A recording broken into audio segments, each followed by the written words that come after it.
지친 하루를 달래줄 어머니의 손맛 그대로. 올바른 재료와 정성 담은 손질. 홍시로 완성한 달콤한 감칠맛. 집에서도 편하게 택배로 받아보세요. 매콤하게 땡기는 감칠맛. 장간의 양념게장. 검색창에 장간의 양념게장을 검색해보세요. 내년 경제 성장률이 1%대가 나온다는 이야기가 있습니다. 경제 식는데 정부는 초긴축이고 성장률이 1%대 후반 될 수도. 근데요, 1% 후반이면은 2.1%를 했는데 얼마나 차이 나겠냐 이게 아니라 올해만 보더라도 어때요? 올해 초에 한 2.5, 2.6 정도 예상이 됐었죠. 근데 하반기 되니까 2% 초반이 나오고 있어요.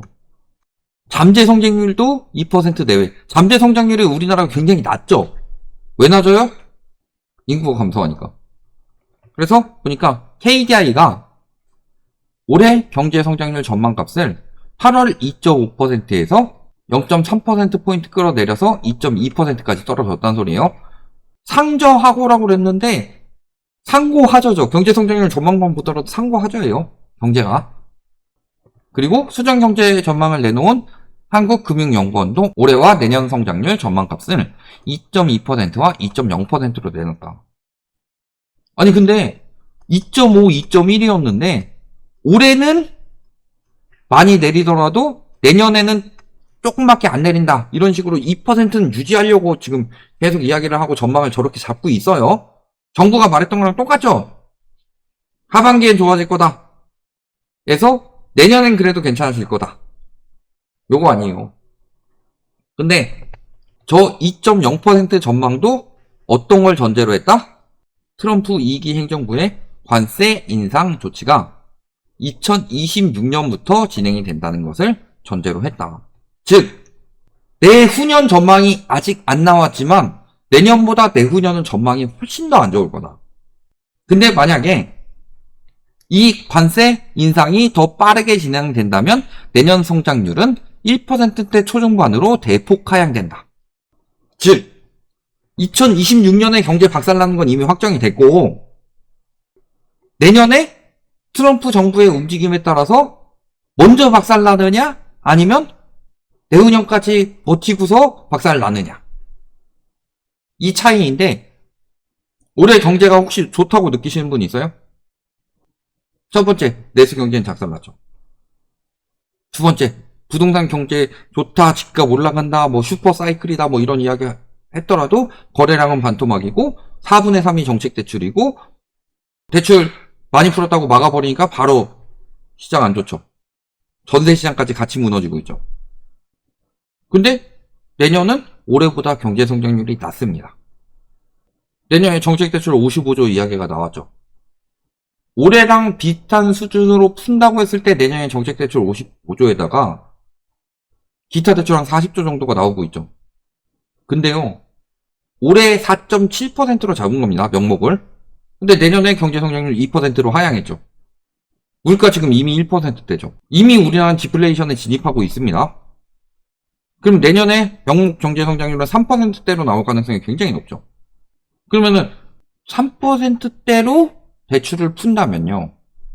가계부채 총량을 3%대로 푼다면요. 나올 수 있는 대출은 얼마나 될까요?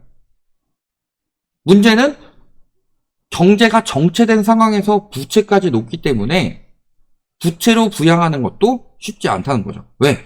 작년, 재작년 2년 동안 너무 많이 풀었으니까. 그 중에서 태반은 주택도시기금으로 풀었기 때문에 집계가 잘 안 됐지만 주택도시기금이 거의 고갈이 되었기 때문에 3분의 1 토막 났으면 거의 고갈된 거죠? 나머지를 여기다 쓸 수 있겠어요? 청약시장도 살려야 되는데. 그러니까 다 은행 대출에서 나올 건데. 그러면은 은행권에서 나오는 가계부채가 높기 때문에요. 대출 한도는 작년이나 올해 같은 경우는 도시기금에서 풀어줬으니까 4분기까지 버텼더라도 내년에 한도도 줄고 도시기금도 안 나오면은 내년에 1분기에 끝날 수도 있어요.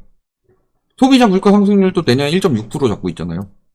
근데 문제는 얘도 더 하향될 가능성이 높죠. 왜? 올해 내내 얘도 하향됐고 올해 내내 얘도 하향됐으니까. 정부 예산 총 지출 증가율 추이 뚝뚝 떨어졌는데 내년에는 늘어날 거다? 누구 마음대로. 올해도 돈 없어가지고 주택 도시기금 빼다 쓰고 하는 마통 꺼내다 쓰고 외평기금 꺼내다 쓰고 그러고 있는데, 그래서 공공기관 부채가 1900조까지 늘어났다고 그랬죠. 공공기관 부채가 1900조는 얘는 가계부채 수준이에요. GDP 대비로 하면 90%가 넘는다는 소리예요. 정부 부채만 50%대면 뭐예요? 요거 더하면은 훨씬 더 위험해지는데, 여기까지 제대로 조사해가지고 들어갔으면 우리나라 이미 신용등급 강등당했어도 전혀 이상한 일이 아니다.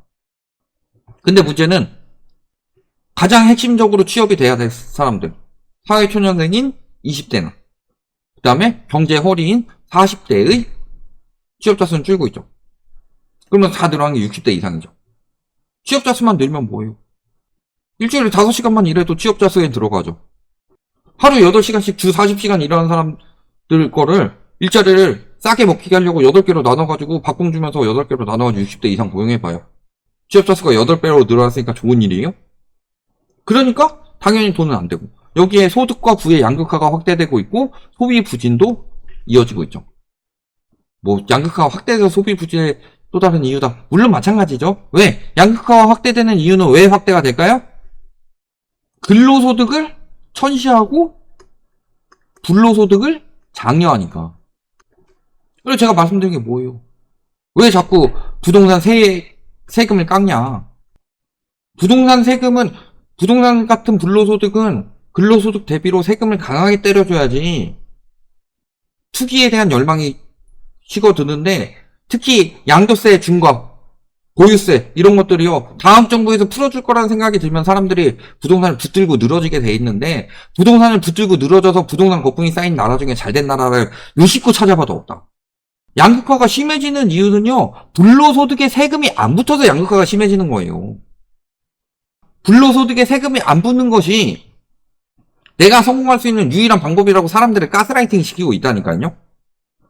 내가 부자가 되면 나 집 사서 부자가 될 거야. 집 안 산 사람들은 벼락거지야. 그러면 5억짜리 집을 산 당신은요, 10억짜리 집을 산 사람보다 벼락거지인 거고 20억짜리 집을 산 사람보다 벼락거지인 거예요. 밑에만 보고서 내가 밟고 올라왔다 만족한다, 무슨 의미가 있어요 그게. 당신도 벼락거지인데. 그래서 저 양극화를 줄이기 위해서는 부채를 축소하고 불로소득을 축소해야 되는데, 우리나라는 불로소득에 대해서 세금만 매긴다고 하면은 부지들이 와서 난리친다니까요. 막상 진짜 부자들은 안 그러는데. 그러니까 제가 저번에 기사 보여드린 것도 있었잖아요. 부자 세금 때문에 막 부자들이 외국으로 빠져서 우리나라가 망한다? 개소리 집어치우고, 진짜 부자들은 세금 더 내게 해달라고 해요. 왜? 양극화가 심해지면 경기가 침체되고, 경기가 침체될 때 가장 타격을 입는 사람들이 부자니까. 제가 그래서 피라미드로 설명드렸잖아요. 세상은 피라미드예요. 계속 여기 유입이 돼야지 쌓이고 올라가가지고 차근차근 쌓여서 여기가 부자가 되는 건데, 여기에 유입되는 그 기준 없애버리면요, 쌓이는 게 아니라 점점 더 고인물 썩은물이 돼가지고 사장이 된다. 그러니까 우리나라 부동산 시장은 스타크래프트랑 똑같아요. 부동산 지금 어때요? 내 집 마련하려고 근로소득으로 돈 모아가지고 들어가기 굉장히 힘들죠. 취업할 때 그런 이야기 합니다. 취업하려고 하면 다들 경력직만 찾는다. 그럼 신입은 어디서 경력을 쌓냐? 부동산도 마찬가지예요. 부동산을 팔아야만 살 수 있는 건데, 그럼 신입은 어떻게 유입이 돼요? 스타크래프트도 똑같죠. 유입하려고 들어갔어요. 아, 나 스타크래프트랑 게임 해봐야지. 개초보방 들어갔는데 개초보방에 있는 애가 개초보예요? 굉장한 고수들이죠. 그러면 안 들어가죠. 못 들어가는 거예요. 유입이 안 되죠. 유입이 안 되면 개초보는 계속 개초보로 남는 거예요. 왜? 더 개초보가 들어가야지 내가 초보까지 올라가는데, 유입이 안 되니까 나는 계속 개초보야. 접는 사람은 조금씩 생기죠. 그렇게 빠지는 거예요. 근데 스타 민속놀이라고 하는 것처럼, 부동산 불패라는 심리인 것처럼 아직은 그걸 가진 사람들이 많기 때문에 그런 건데, 쉬었다가 유입이 될 수가 없는 거잖아요. 그런 거고, 그래서 세계적 부자들은 뭐라 그래요? 자본세율이 근로소득보다 높아야 된다고 말하는 사람들이 낮아야 된다고 말하는 사람의 2배다. 양극화가 심해진 나라는 결과가 좋지 않았고, 결과가 좋지 않으면요, 부자도 안 좋은 거예요. 나라의 최고 권력자가 나라가 엄청 흥해요.